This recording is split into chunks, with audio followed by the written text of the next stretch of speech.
how's it going? Welcome back to the Saints View, the channel for Southampton content. It's Tom here. Time to get an updated 11 video for tomorrow night's trip to Norwich City in the Premier League as football returns behind closed doors. Don't forget to like, share, subscribe and follow us on all of our socials.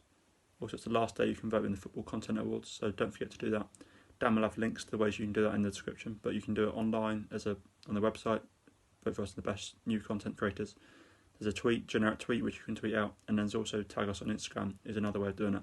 Right, let's get into it. Between the sticks, I think it's quite a simple one. I think Alex McCarthy was playing quite well before the break, and Gunn saved a penalty or well counts in the friendly against Bristol City last week, but I just don't think that Hassan will need or will make a change for this game. I think McCarthy's more than good enough to play the rest of the good games between now and the end of the season.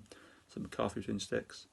Right back, I think there's maybe a bit of uncertainty, but I think Valery will start. Obviously made that costly error against Newcastle before the break, but I think by all accounts he's done well in training, and it was a tough one to Walker Peters him, but I think Valery's a sort of future and long-term option. I don't think we're going to be seeing Walker Peters at the club next season, so I think Valery should start this game ahead of Walker Peters. Centre backs is quite a straightforward one. We've got Bednarak and Stevens, both have been really good since they formed a partnership. Probably it was after the Leicester game, so I think they've both definitely got a start. Could have Vestergaard or Danza in there, but I just don't think either of them are up to the level despite coming from abroad and paying quite, well, especially Vestergaard paying quite a big price. So I think Danza is nowhere near as well, and Stevens and Bednarak have got to be the way forward for the rest of the season at centre back. Left back has got to be Bertrand again. I think he's been pretty good this year when he has played. The start of the season was a bit of an issue with Ralph, but I think he's sorted that out now, and I think he's pretty close to signing a new deal as well. So he's showing his intentions, and I think he's going to start. Vokins isn't quite ready yet, so I think he'll start this game. In the midfield, WARD-PROWSE, who's obviously now captain for the rest of the season after Højbjerg was stripped of it, which is rightly so. I think Højbjerg showed his intention of wanting to leave, so I think that's the right decision, and one which will cause a lot of controversy because people will say Højbjerg's a good captain, but I think Prowse can be an equally good captain, so I think he's the right decision, and I think those two will start, Højbjerg and WARD-PROWSE.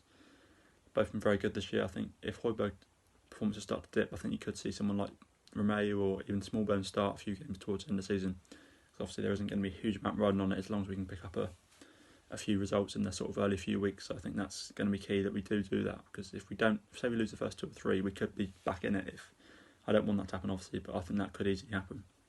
Moving up the pitch, I think on the left, sort of number 10 role, I'd go with Nathan Redmond. I think he obviously missed 3 or 4 games before the lockdown, but he's been really good this year and was particularly good last year. So I think with Djenepo suspended for 3 games, I think he has to start this game, and he's formed a really good partnership with Bertrand in the last few years since he joined. So I think he has to start this game and will be really important for us moving forward. And then the same for Armstrong. Really, he's been really good when he's played this season. Could do with him adding a few more goals or assists, but I think he has to start this game. He got a few good goals at Villa, at Leicester as well. So I think he's going to be really important and deserves a place in the team.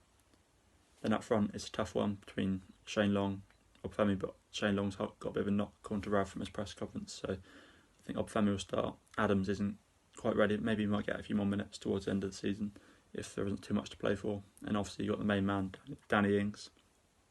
15 goals this season. He's been our player of the season by a country mile, and I think he can continue to even push to 20, maybe a few more than that by the end of the season. So I think he's going to be a really key player for us this season. And the Norwich game is going to be an interesting one, because obviously before the break they had picked up a little bit, but will they struggle having had 3 months off, or will it be beneficial for them? It's going to be tough to see, but check out Dan's preview with Norwich Central for that as well, and just to see what's going on.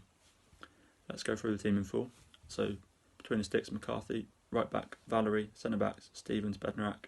Left back, Bertrand. Midfield of WARD-PROWSE and Højbjerg. Further up the pitch, Redmond on the left, sort of like a cam roll. Armstrong on the right, as the same as a cam roll. And then Ings and Obafemi up front due to Long's unavailability.